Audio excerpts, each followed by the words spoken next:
ሰላም ጤና ይስጥልኝ። ይህ ስማርት ሄልዝ ፖድካስት ነው። በቅርብ ቀን እየተዘጋጀ ወደ እናንተ የሚደርስ ጤና ነክ ጉዳዮች ላይ የምታተኩር ከባልደረባዬ ጋር እያዘጋጀን በየሳምንቱ የምናደርሳችሁ ይሆናል። እኔ ስሜ ሪዮት ዘለቀ እባላለሁ። በኢትዮጵያ እንግዲህ ሪዮት ሲሹ ዘለቀ እዚህ ሀገር ከመጣም በኋላ ወደ አያ ስለተሄደ ነው። እኔ በሙያ ፋርማሲስት ነኝ። የመጀመሪያ ዲግሪን ከአዲስ አበባ ዩኒቨርሲቲ በፋርማሲ ተመርቄያለሁ። ከዛም ቀጥሎ እዛው አዲስ አበባ ዩኒቨርሲቲ በፋርማሲውቲካል ሳይንስ ማስተርስ ዲግሪ ይዣለሁ። የተወሰነ ዓመት እዛው አዲስ አበባ ዩኒቨርሲቲ በማስተማርም አገልግያለሁ። ወደዚህ ሀገር የምንኖርበት ወደ አሜሪካ ከመጣንም በኋላ በክሊኒካል ፋርማሲ ዲግሪ ፋርምዲ ይዣለሁ ማለት ነው። ስለዚህ እንግዲህ ይሄንን ስማርት ሄልዝ የሚባል ፖድካስት ለእናንተ አዘጋጅተን እንግዲህ ለማቅረብ ከባልደረባዬ ጋር የወሰንበት የተለያዩ ምክንያቶች አሉ። እነኛን እንግዲህ ዛሬ ለመመለስ እንሞክራለን። ግን ቅድሚያ ግን ለምን አሁን ይሄንን ማዘጋጀት አስፈለገ? ብዙ ኢንፎርሜሽን በየቦታው አለ፣ በየሶሻል ሚዲያው፣ በየኢንተርኔቱ ብዙ ኢንፎርሜሽን አለ እና ዛሬ ለምን የሚል ጥያቄ ሊነሳ ይችላል። በተጨማሪም ደግሞ እናንተ ለምንድን ነው ዛሬ ይሄንን ተነስታችሁ ለማዘጋጀት ያሰባችሁት የሚለውን ጥያቄ ለመመለስ እንግዲህ ባልደረባዬን እጋብዛለሁ። ባልደረባዬ ራሱን ያስተዋውቅልናል። ከዛ ቀጥሎ ለምን የሚለውን ጥያቄ ያብራራልናል ማለት ነው። አመሰግናለሁ ሪዮት። ስሜ ዘላለም ጌታሁን እባላለሁ። በሙያዬ ፋርማሲስት ነኝ። ከሞላ ጎደል ተመሳሳይ ባክግራውንድ ያለን እኔና ሪዮት ሁለታችንም አዲስ አበባ ዩኒቨርሲቲ ነው የተመረቅነው። አዲስ አበባ ዩኒቨርሲቲ የሁለተኛ ዲግሪን በሜዲሲናል ኬሚስትሪ፣ ከዛ በኋላ አዲስ አበባ ዩኒቨርሲቲ ውስጥ ሳስተምር ቆይቼ ወደዚህ ወደ አሜሪካን ሀገር ከመጣሁ በኋላ የፋርማሲስት ላይሰንስ ካገኘን በኋላ አይ ቲንክ ዶክተር ኦፍ ፋርማሲ የተመረቅኩት ከሃዋርድ ነው እዚህ ዋሽንግተን ዲሲ። ከዛ በኋላ በብዙ ፊልዶች ስንሰራ ቆይተናል። እኔ በክሊኒካል ፋርማሲ፣ ሆስፒታል፣ ሪቴይል፣ ፋርማሲ ሊደርሺፕ፣ ሜል ኦርደር የመሳሰሉ ነገሮች ላይ ስሰራ ቆይቻለሁ። አሁን ሪዮት ለተናገረው መልስ ለመስጠት እኛ ለምን ለሚለው ነው። አሁን ይህንን ፖድካስት ለማዘጋጀት ያነሳሳን ዋነኛው ነገር በምንሰራባቸው ቦታዎች ወይንም በላይፍ ኤክስፒሪየንሳችን የሚያጋጥሙን ብዙ ነገሮች አሉ። የእኛ ማህበረሰብም ሊሆን ይችላል፣ እዚህ ሀገር የሚኖሩ የተለያዩ ዜጎች ሊሆኑ ይችላሉ። በስራችን ቦታ የሚጠይቁን ጥያቄዎች፣ ኢንፎርሜሽን ከመብዛቱ የተነሳ ጉግል አድርገው ዩቲዩብ አይተው ወይንም ፋርማሲ ካውንተር መጥተው ጠይቀው ወይንም በስልክ ለማማከር ደውለው የሚጠይቁንን ጥያቄዎች ለመመለስ ብዙ ኤክስፒሪየንስ ከመያዛችን የተነሳ እንዴት ነው ይህንን ኢንፎርሜሽን ለእኛ ማህበረሰብ ልንረዳው የምንችለው? ብዙ ጊዜ ጥያቄዎች ይኖሯቸዋል፣ ግን ሚስሊዲንግ የሆኑ ከልክ በላይ ፕሮሰስ ለማድረግ የሚከብዱ ኢንፎርሜሽኖች አሉ፣ ወይንም መልሶችም አሉ። አሁን መልሶቹ ብዙ ነገሮችን ኮኔክት ያደርጋሉ ወይ የሚለውን ፕራክቲካል ወይንም ተጨባጭ በሆነ መንገድ ለህብረተሰባችን በምትጠቅም አጠር ምጥን ባለች ዝግጅት ብናዘጋጅ ጥሩ ይመስለናል ብለን ተመካክረን ነው ለመጀመሪያ ያሰብነው እና ይሄ ለምን እኛ ለሚለው መልስ ይሆናል ብዬ ገምታለሁ። ግን ከሪዮት እንዲመለስ የምፈልገው አሜን ለምን አሁን የሚለውን እስቲ መልስ ልትሰጣቸው ደስ ይለኛል። እሺ፣ አመሰግናለሁ። እንግዲህ ወንድሜ ዶክተር ዘላለም እንዳለው ፋርማሲስቶች እንግዲህ በሙያችን ህዝብ ማገልገል ነው ስራችን። ህዝብ የምናገለግለው ዝም ብለን ሳይንስ አንብበን በራሳችን ተርጉመን ለህዝቡ ይሄ ነው የሚሻለው ብለን ጀጅመንት ለማድረግ ሳይሆን ያለውን ነገር ፋክት ከዛና ከዚህ ያለውን እውነት አገናኝተን የቱ ይሻላል የሚለውን እንግዲህ በቀላል ቋንቋ ለህብረተሰቡ በሚመጥን መልኩ ሁኔታውን ባገናዘበ መልኩ ነው እንግዲህ ቀን በቀን የምናቀርበው ማለት ነው። ለከስተመሮቻችንም ይሁን ለወዳጆቻችን ከየትም በኩል ጥያቄ ቢመጣልን ቅድም አንተ እንዳልከው ዋናው ነገር እኛ ለህብረተሰቡ በሚጠቅም መልኩ ሁልጊዜ ኢንፎርሜሽን እንሰጣለን ማለት ነው። እንግዲህ አሁን ለምን የሚለው ነገር በጣም ትልቁ ይመስለኛል። ምክንያቱም አሁን ሁላችሁም እንደምታውቁት በብዛት ኢትዮጵያ ውስጥ ስልክ አለው። ሌላው ቢቀር ሰው የኢንተርኔት አቅርቦት በሰፊው እየተዳረሰ ነው ያለው። ብዙ ሰዎች ለኢንተርኔት ቅርብ ናቸው። ያ ማለት ሰዎች በፈለጉ ሰዓት የሚፈልጉትን ነገር ኢንፎርሜሽን ማግኘት ይችላሉ። ግን ትልቁ ችግር ምንድን ነው? ኢንፎርሜሽን በቀላሉ አክሰስ ማድረጉ ብቻ ሳይሆን የትኛው ነው ትክክለኛ እና እኔ የምፈልገው የሚለውን ማወቁ ግን ትልቁ ቁም ነገር እሱ ጋር ይመስለኛል ያለው።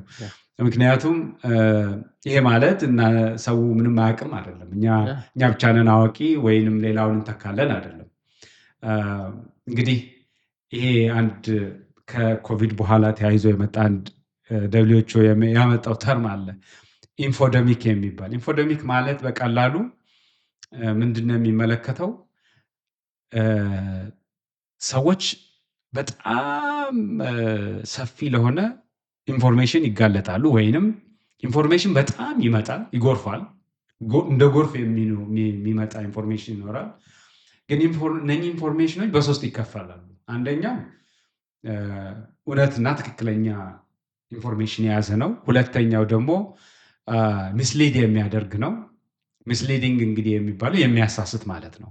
እዚህ ውስጥ ትክክል ያልሆነን ነገር አደበላልቀው የሚያቀርቡ በተለያየ ምክንያት ሊሆን ይችላል። አጀንዳቸው ሌላ የተለያየ ምክንያት ሊሆን ይችላል። ሶስተኛው ደግሞ ከሚስሊዲንግ ቀጥሎ ያለው የዲስኢንፎርሜሽን የሚባለው ነው።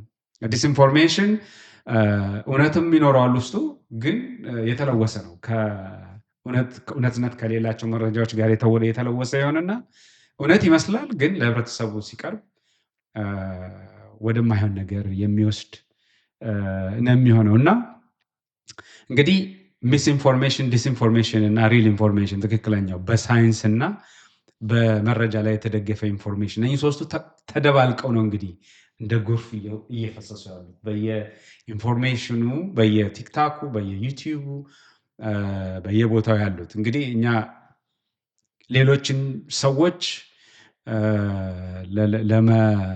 ለመገዳደር፣ ለመተካት ወይንም ሌሎች የሚሰሩትን ለመጋፋት አይደለም አላማችን። አላማችን ባላንስድ የሆነ እውነት ላይ የተመሰረተ ጥርምጥን ያለ ለሰው በየቀኑ ሰው በህይወት ውስጥ ሊጠቀምበት የሚችል ኢንፎርሜሽን ማቅረብ የሚለው ላይ ነው እኛ ያተኮርነው። ሀሳባችን እንግዲህ የእኛ ሰክሰስ የሚለካው ሰዎች እኛ የምንሰጣቸው ኢንፎርሜሽን ተጠቅመው ህይወታቸው ላይ ለውጥ ሲያመጡ። አሁን ላልከው አድ ማድረግ የምፈልገው እኛ እዚህ የመጣ ነው ሳይንስ ለመፍለጥ ወይንም ሜዲካል ካውንስሊንግ ለመስጠት አይደለም። ይሄ ኤጁኬሽን ነው ማለት ሳይንሱን ያስተማርንባቸው ቦታዎች አሉ። አሁንም አጋጣሚው ስላለን የምናስተምርባቸው ቦታዎች አሉ። ግን ለጀነራል ፐብሊኩ በሚገባው መልክ ኢንፎርሜሽን እንዴት አድርገን እናቀርባለን? ህብረተሰባችንን ከማይሆን ኢንፎርሜሽን እንዴት አድርገን የሚጠቅም ኢንፎርሜሽን ሰጥተን በቅርብ ካለው ከፋርማሲስቶች ጋር ከሜዲካል ዶክተሮቻቸው ጋር የሚሰጣቸውን ምክር አንድ ላይ አጣጥመው ለህይወታቸው ለውጥ ያመጣሉ የሚለውን ነው። ማለት አንድ ኤግዛምፕል ልስጥ። በጣም የሚገርም ዛሬ ነው ሀፕን ያደረገው። አንድ ፔሸንት ይደውልና ያው ኬዙ ወደ እኔ የመጣው ከሁለት ስቴፕ በኋላ ነው እና ከአንዲት ፋርማሲስት ጋር ሲያወራ ከእናንተ ፋርማሲ ቴክስት ደርሶኛል ነው የሚለው። ቴክስቴ ላይ በዚህ ስልክ ቁጥር ደውል፣ ይህንን መድኃኒት ጀምረህ ከሆነ ሳይድ ኤፌክት ካለው እኛ ጋር ደውል ይላል። የመድኃኒቱ ስም 3 ፊደል ተጽፏል። ያው ይሄ የፕራይቬሲ ጉዳይ ስለሆነ 3 ፊደል ተጽፏል እና ፋርማሲስቷ አይ ቲንክ መልታይ ታስክ ወይንም ብዙ ነገር እየሰራች ስለነበረ አክቲቭሊ ስላልሰማችው ለምንድን ነው በቃ አይ ከቴክስቱ ላይ ከፋርማሲና ስላሽ ኦፍታልሞሎጂ ይላል። አይ በቃ አይንህ ነው ምናምን ስትለው ሰውየው እኔ መድኃኒቱን ከመውሰዴ በፊት ኢንተርኔት ላይ ቼክ አድርጌያለሁ እና ብለሪ ቪዥን አለኝ ወይንም አይኔ ብዥ ይልበታል ሲል እሷ ከአይን ጋር እያያዘችው ሰውየው ኦልሬዲ ኢንፎርሜሽኑን ሰጥቷት ስለነበረ ብዙም አልተግባቡም ከነበረችው ፋርማሲስት ጋር ወደ እኔ መጣ እና ለምን ብለሪ ቪዥን ያመጣበት የትኛውን መድኃኒት ነው አዲስ የጀመረው የሚሉትን ብዙ ጥያቄዎች ሰብስበህ ትነግረዋለህ። ግን እሱ ኦልሬዲ ኢንተርኔት ላይ እንትን ብሎ የአይን ህመም ብሎ ነው ሄደው። ስለዚህ እኛ ጋር ከመደወሉ በፊት የአይን ሐኪሙ ጋር ደውሎ ቀጠሮ ይዙ። አሁን ነገሮች ኮምፕሊኬትድ የሚሆኑት ኢንፎርሜሽኑ በጣም ከመብዛቱ የተነሳ መድኃኒቱ ነው አይኑን ብለር ያደረገው ወይንስ የአይን በሽታ ጀምሮታል? እሱ አዲስ የአይን በሽታ ጀምሮኛል።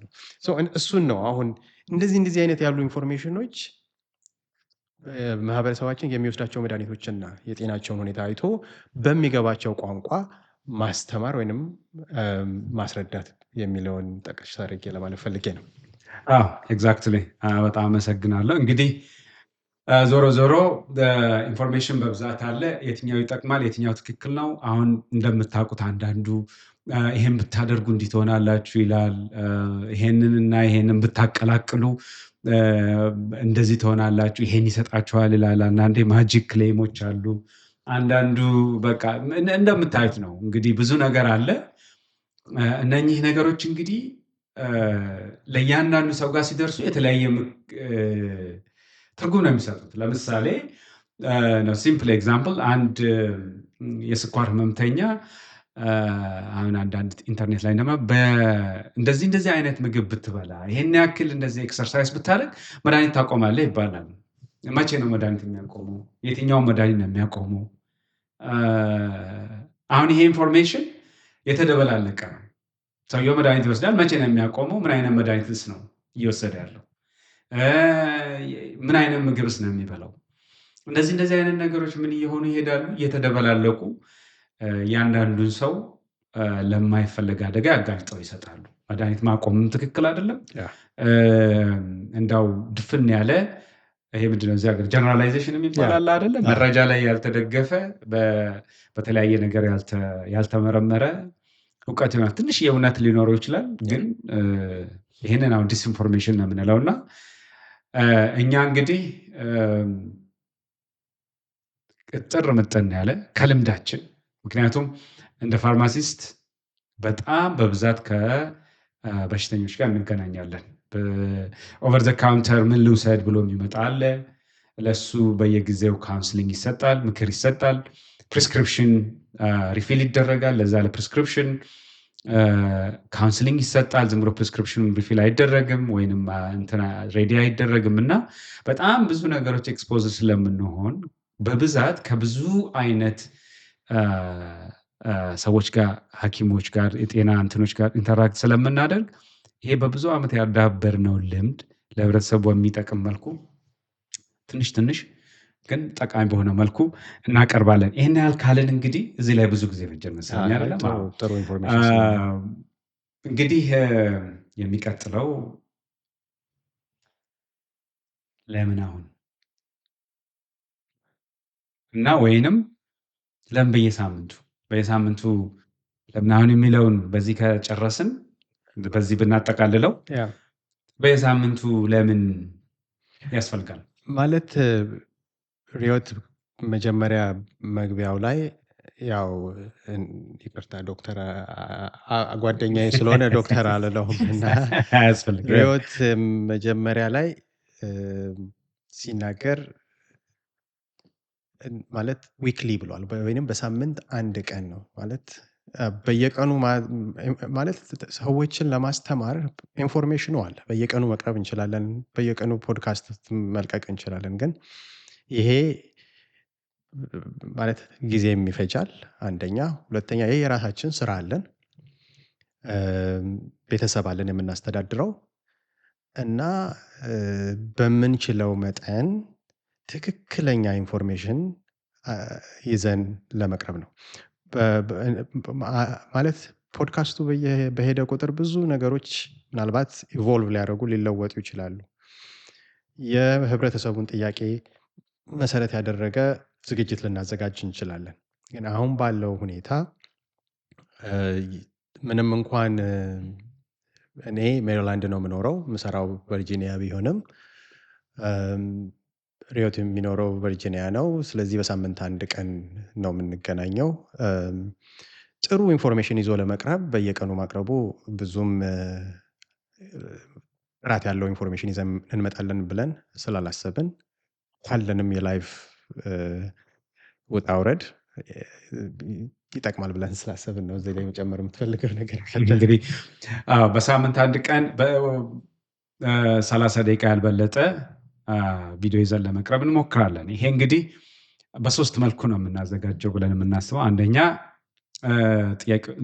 ችግሮችን ነቅሰን እናወጣለን። አሁን ህዝባችን፣ አገራችን ያለበት የጤና እክል እያየን እናወጣለን።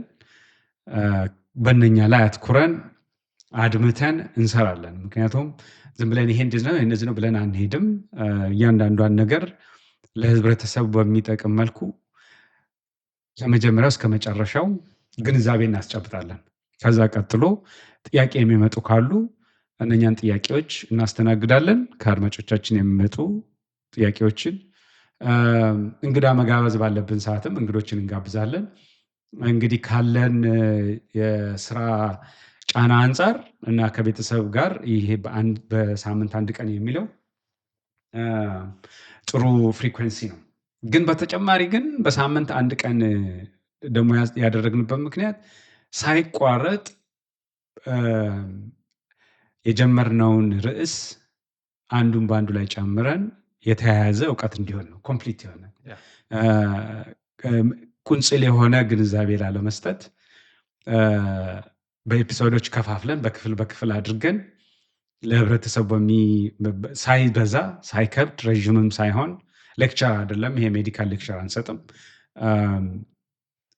ግን እየተጠራቀመ ኩሙሌቲቭ የሆነ ኖሌጅ እንዲሆን ነው። ኩሙሌቲቭ የሆነ ኖሌጅ ማለት የተጠራቀመ እውቀት እንዲሆን። ለምሳሌ ስለ ስኳር ብናነሳ እንግዲህ ወደፊት የምናየው ይሆናል። ስለ ስኳር ካወራን ብዙ አይነት አለው። እንዴት ነው ምርመራው? ምን ይመስላል? መድኃኒቶቹ ምንድን ናቸው? እንዴት ሰው መኖር አለበት? መዓት ነገር ነው ያለው ውስጡ እና እነኚህን እየበታተንን ለማቅረብ በየሳምንቱ አንድ ቀን ከዛ እየደመርን የምንሄደው ይሆናል እና በተጨማሪ ግን እዚህ ላይ መጨመር የምፈልገው ነገር ምንድን ነው? እንግዲህ በቅርብ በዚህ ሀገር በአሜሪካን ሀገር የተደረጉ ጥናቶች አሉና እነኚህ ጥናቶች ምንድን ነው የሚያመለክቱት? የጤና እውቀት ኢኮኖሚክ ኢምፓክቱ ትልቅ ነው። ምን ማለት ነው? ሰዎች ባወቁ ቁጥር ለህይወታቸው የሚጠቅም ውሳኔ ይወስናሉ፣ አኗኗራቸውንም በዛ ያስተካክላሉ። ለምሳሌ አሁን እንግዲህ ወደፊት የምናመጣው ዳታ ይሆናል።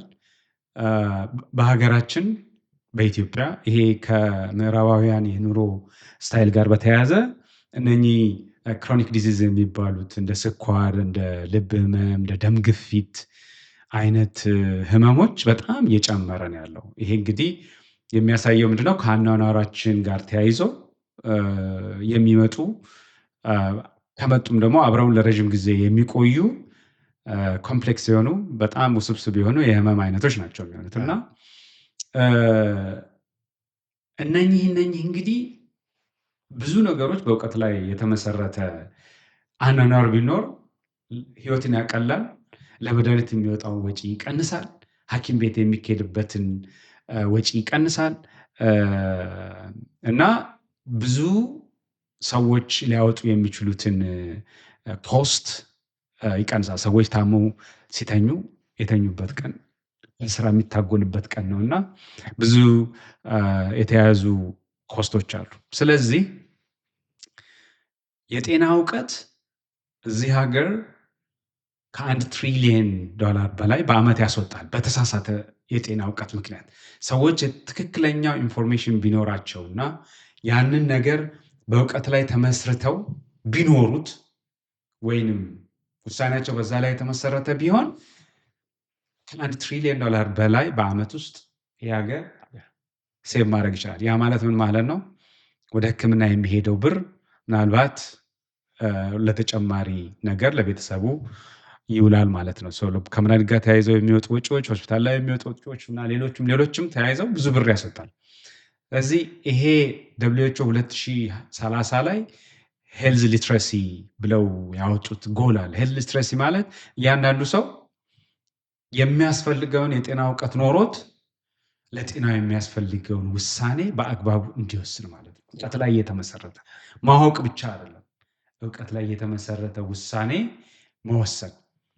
ስለዚህ እኛ እዚህ ላይ ተመስርተን በየሳምንቱ ለመቅረብ እንሞክራለን፣ ሳናንዛዛ ለህዝባችን ከባህሉ ጋር፣ ከሃይማኖቱ ጋር፣ ከአኗኗሩ ጋር በሚገባው ቋንቋ ለማቅረብ እንሞክራለን። ጥያቄዎቻችሁን እናስተናግዳለን።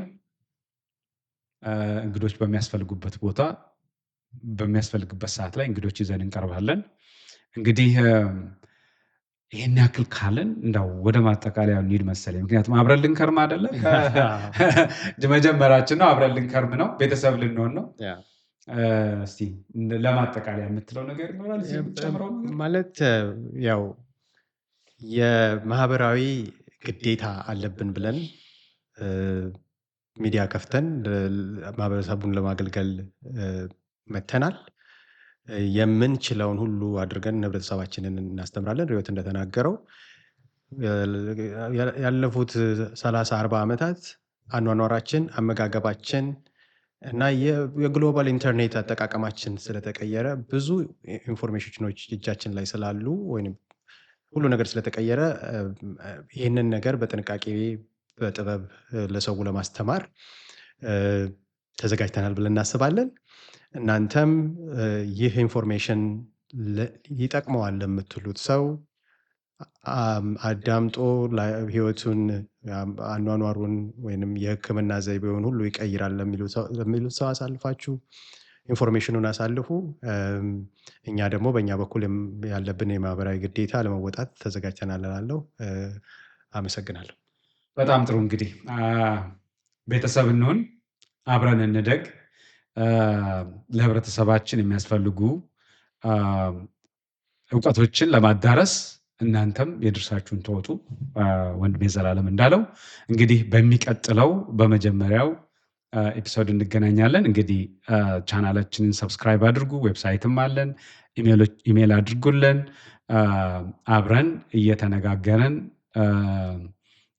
እንሰራለን ማለት ነው። በሚቀጥለው እስክንገናኝ እንግዲህ ደህና ሁኑ።